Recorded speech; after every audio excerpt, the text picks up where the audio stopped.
Dear students, अॼु असां review exercise जेको चैप्टर नंबर पहिरियों आहे सिंथेक्स बुक जो उन जा एमसीक्यूज़ हल कंदासीं। छो जो जेतिरा आहिनि टीचर्स में एमसीक्यूज़ हल कबा ओतिरा एतिरी प्रैक्टिस थींदी।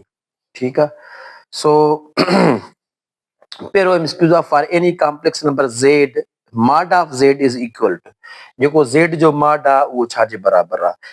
इहा ॻाल्हि मां ऑलरेडी करे चुको आहियां त जेकॾहिं तव्हांजो ज़ेड हिकिड़ो कॉम्प्लेक्स नंबर आहे ए प्लस बी आयोटा जे, बाबा उन जो कॉन्जुगेट थींदो ए माइनस बी आयोटा जे।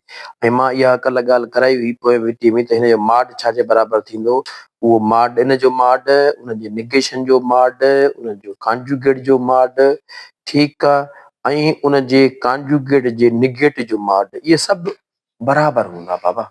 इहे सभु जो सभु छाजे बराबरि आहे, under root A square plus B square जे। So option D is correct. ॿियो आहे त if Z1 Z2 are any two complex numbers, then and this is a called triangular inequality। हाणे triangular inequality कीअं आहे, हाणे जेकॾहिं असां चऊं था त हिकिड़ो ट्रायंगल आहे, ठीकु आहे, त जेको Z1 जो मॉड आहे इन जो मतिलबु आहे त इहा मॉड आहे माना लेंथ हूंदी। मिसाल हीअ लेंथ हिकिड़े कॉम्प्लेक्स नंबर जी आहे, हीअ लेंथ ॿिए कॉम्प्लेक्स नंबर जी आहे, हीअ लेंथ टे कॉम्प्लेक्स नंबर जी आहे। त यादि रखे छॾियो त सम of two triangle system, sum of two sides of triangle is always greater than the sum of third side। वो इक्वलिटी छो आहे ट्रायंगुलर में, वो उन जे करे जॾहिं असांजो टे पॉइंट जेकॾहिं कोलिनियर हूंदियूं, हितां खां हिकिड़ी हीअ साइड, ॿी हितां खां हीअ, टी हितां खां हीअ साइड बचंदी, तॾहिं इक्वलिटी बि आहे हिन में। So option B is correct. Sum of Z1 plus Z2 is less than or equal to mod of Z1। mod of Z1 plus Z2 is less than or equal to mod of Z1 plus mod of Z2। हिन property खे चइबो आहे triangular inequality, less than थींदो हमेशह इहो। ठीकु आहे। Option B is correct. उन खां पोइ जेको टियों एमसीक्यूज़ आहे उन में आहे त जेकॾहिं Z बराबरि आहे 3 आयोटा माइनस 4 जे, त पोइ Z प्लस Z कॉन्जुगेट छाजे बराबरि थींदो। हाणे हिकिड़ी ॻाल्हि यादि रखे छॾियो त Z प्लस Z कॉन्जुगेट, हिनखे थोरो हल कयूं त हीअ थींदो तव्हांजो A प्लस B आयोटा, ठीकु आहे, प्लस ए माइनस बी आयोटा, छो त Z कॉन्जुगेट में निगेट ॾिबो। हिनखे हल कंदासीं त हीअ ॾिसो पाण में ख़तमु थींदा, बाक़ी छा बचंदो, सिधो 2A बचंदो। माना जेको तव्हांजो रियल पार्ट आहे उन खां रुॻो 2 मल्टीप्लाई करे छॾियो। हाणे रियल पार्ट तव्हांजो छा आहे, -4 आहे, त -4 खां रुॻो 2 मल्टीप्लाई कयो, -8 थींदो। डायरेक्ट इहो आहे ऑप्शन सी। ठीकु आहे। बाक़ी जेकर तव्हां हल करणु चाहियो था, तव्हां चओ था न साईं असां हल कंदासीं, त पोइ तव्हां आले नालो बाबल हिनखे तव्हां हीअ लिखो, हिन जो मॉड कढंदो त हीअ -3 आयोटा ऐं -4 साॻियो रहंदो। हिनखे एड कंदो त हीअ पाण में कैंसिल, हीअ छा थींदो -8। ठीकु थियो। उन खां पोइ एमसीक्यू नंबर 4 आहे त if A is greater than 0 and B is less than 0 then, हाणे जॾहिं हिकिड़ो लेस देन ग्रेटर देन 0 माना पॉजिटिव आहे, ॿियो निगेटिव आहे, त positive into negative is equal negative. त माना ही छा आहे, ग्रेटर देन 0 माना पॉजिटिव आहे, ही छा आहे negative. Option B is correct. छो त if n is even integer then iota power n is equal to, मूं तव्हांखे ॿुधायो त जॾहिं आयोटा जे मथां पावर इवन हुजे त पोइ या 1 ईंदो या -1 ईंदो, जेकर ऑड हुजे त पोइ आयोटा या minus iota. So option C is correct. If Z is a real, any real number, Z is any real number, if Z is any real number X, then the conjugate is, जेकर X को real number आहे उनजो conjugate साॻियो ई थींदो। मिसाल तौर Z जेको आहे उहो तव्हांजो X आहे, ठीकु आहे, इन जो कॉन्जुगेट छा थींदो, X ई थींदो बाबा। ठीकु आहे। So option A is correct. उन खां पोइ आहे ऑप्शन क्वेश्चन नंबर 7 आहे त -1 पावर -21/2। ठीकु आहे। हिनखे तव्हां जेकॾहिं हीअं लिखो त इशू कोन्हे, 1/-1 होल पावर 21/2। ऐं मूं तव्हांखे इहो चवां थो त हीअ हक़ीक़त में छाजे बराबरि, ही बराबरि आहे 1/आयोटा, 1/आयोटा पावर 21। ठीकु आहे। हाणे आयोटा पावर 21 माना 1/आयोटा, इहो 21 खे तव्हां 4 खां डिवाइड कंदो, रिमाइंडर 1 ईंदो, ऐं this is minus iota. So option minus iota, option B is correct. उन खां पोइ आहे त if Z is equal 0,1 then Z square is, हाणे बाबा 0,1 जो मतिलबु छा आहे, Z इज इक्वल टू 0,1, मूं तव्हांखे ॿुधायो हिनखे आयोटा कीअं लिखिबो आहे।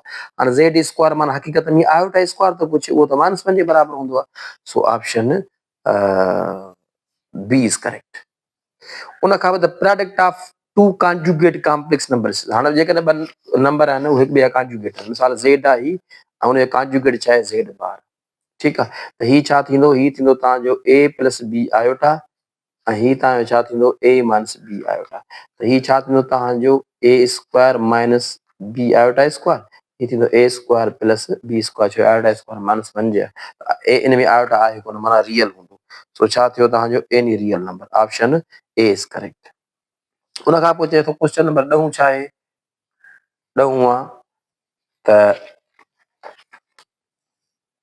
Real part of 2 iota upon iota is equal to ठीक है रियल पार्ट ऑफ 2 iota और 2 plus iota upon iota real part in जो 2 plus iota upon iota बाबल हिन खे तव्हां लिखी सघो था 2 upon iota plus iota upon iota हाणे 2 upon iota माइनस 2 iota ऐं हीउ छा थियो 1 थियो रियल पार्ट छा थियो सिधो सो 1 थियो so option A is correct उन खां पोइ बाबा क्वेश्चन नंबर 11 आहे that the plane on which complex numbers are shown is called complex plane अहिड़ो प्लेन जिन कॉम्प्लेक्स नंबर शो थियनि उहो कॉम्प्लेक्स प्लेन आहे ठीकु आहे ऐं बाक़ी जेके एमस्क्यू नंबर ही ॿिया ऑप्शन आहिनि ठीकु आहे इनमें थी सघनि था पर मोर एप्रोप्रिएट जेको आहे उहो बि आहे The modulus of complex number z is equal to x plus iota y in the distance of p comma x from माना जेको तव्हांजो मॉड्यूलस हूंदो उहो हक़ीक़त में हूंदो छा आहे हाणे जेकॾहिं तव्हांजो ही पॉइंट आहे ठीकु आहे उहा पी एक्स कमा वाई पॉइंट आहे त ही जेको डिस्टेंस आहे हक़ीक़त में उहो मॉड्यूलस हूंदो आहे मिसाल ज़ेड जो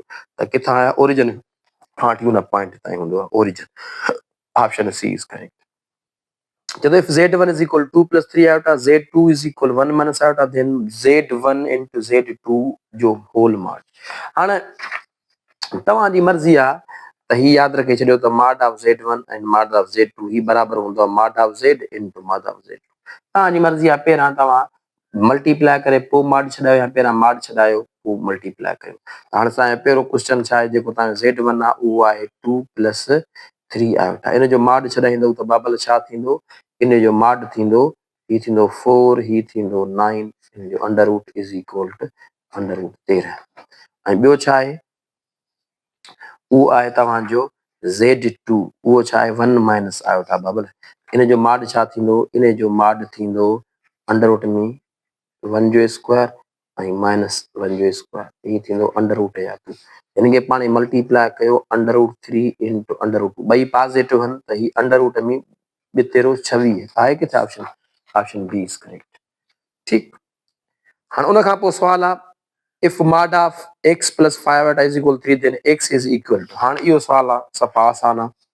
हाणे चवे थो mod of x plus 5 iota is equal to 3 हाणे mod हिन खे छा लिखिबो this is equal to under root x square 5 square is equal to 3 ठीकु आहे स्क्वायरिंग आहे बोथ साइड सां अंडर रूट ख़तमु करिणो त हीउ थींदो x square plus 25 is equal to 9 हिते तव्हांजो x square is equal to 9 minus 25 तव्हांजो x square is equal to minus जा 16 x is equal to plus minus under root जा 16 x is equal plus minus 4 iota option B is correct उन खां पोइ त multiplicative inverse of 3,4 multiplicative inverse जो फॉर्मूलो मूं तव्हांखे ॿुधायो त a, b जो छा हो a upon a square plus b square हाणे a साॻी आहे ॿिए में निगेटिव थींदो माना ऑप्शन ही स्किप कयो ही बि स्किप कयो आहे ही आहे या ही आहे पर पहिरियों पॉजिटिव हूंदो आहे सिधो ही लॻो पियो आहे बी छो त 3 अपॉन 3 जो स्क्वायर 9 ऐं हिन जो 4 जो स्क्वायर 16 16 9 25 माना हिते तव्हां हिनखे एलिमिनेट मेथड इस्तेमालु कंदो जेको मां फेसबुक ते ॿुधायो आहे ही इग्नोर थी वियो ही बि इग्नोर थी वियो ही बि ख़तमु थियो त ही अची वियो सिधो सो ॻाल्हि आहे कैलकुलेशन जी का ज़रूरत न आहे If z is equal to minus 3 plus 4 then z conjugate सारी ॻाल्हि रियल खे कुझु न थींदो हिंदी चेंज थींदो त 3 iota plus 4 किथे आहे 3 iota plus 4 option C is correct real and imaginary part of I कंहिंजो आहे आई आयोटा 3 minus 2 iota जो रियल ऐं इमेजिनरी पार्ट असांखे खपे बाबा हिन खां मल्टीप्लाए कंदो ही थींदो 3 iota ही थींदो माइनस 2 आयोटा स्क्वायर ऐं आयोटा स्क्वायर माइनस 1 जे बराबरि आहे त माइनस माइनस प्लस 2 थी वियो त हाणे हिन जो रियल पार्ट 2 आहे इमेजिनरी पार्ट 3 आहे रियल पार्ट 2 आहे इमेजिनरी पार्ट 3 आहे so option B is correct If z is equal to a plus b iota then mod of z जो फार्मूला सीधी सी ॻाल्हि आहे under root a square plus b square उन खां पोइ क्वेश्चन नंबर 19 आहे that is very good question.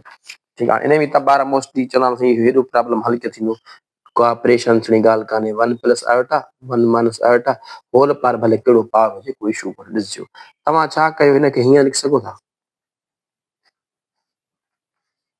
Whole पार हिनखे छॾायो, जान छॾायो, सफ़ा आसान। हा 1 प्लस आयोटा होल स्क्वायर माना 1 square plus 2 iota plus iota square upon 1 square minus 2 iota plus iota square, ये होल पावर 6 है। मुंहिंजा बाबा आयोटा स्क्वायर माइनस 1 ही कैंसिल थी विया, ही माइनस 1 ही कैंसिल थी विया, बाक़ी छा बचियो 2 आयोटा अपान माइनस 2 आयोटा होल पावर 6। ठीकु आहे, त आयोटा आयोटा में कैंसिल 2 2 में त छा बचियो -1 जे मथां पार whole power 6 is equal 1। So option 1 हिन जो करेक्ट आहे। सिधी सी ॻाल्हि आहे, छा थींदो ऑप्शन बी इज़ करेक्ट। उन खां पोइ the value of iota power -7, हाणे हीअ शइ त मां तव्हांखे ऑलरेडी पढ़ाए चुको आहियां, पर हाणे ही असां चऊं था त वैल्यू ऑफ आयोटा पावर -7 आसान तरीक़ो में आयोटा पावर -7 में तव्हां छा कयो, 4 जोड़ कयो, आयोटा पार छा थींदो -3 वरी 4 जोड़ कयो माना आयोटा पार 1 माना iota. Option B is correct. Thank U.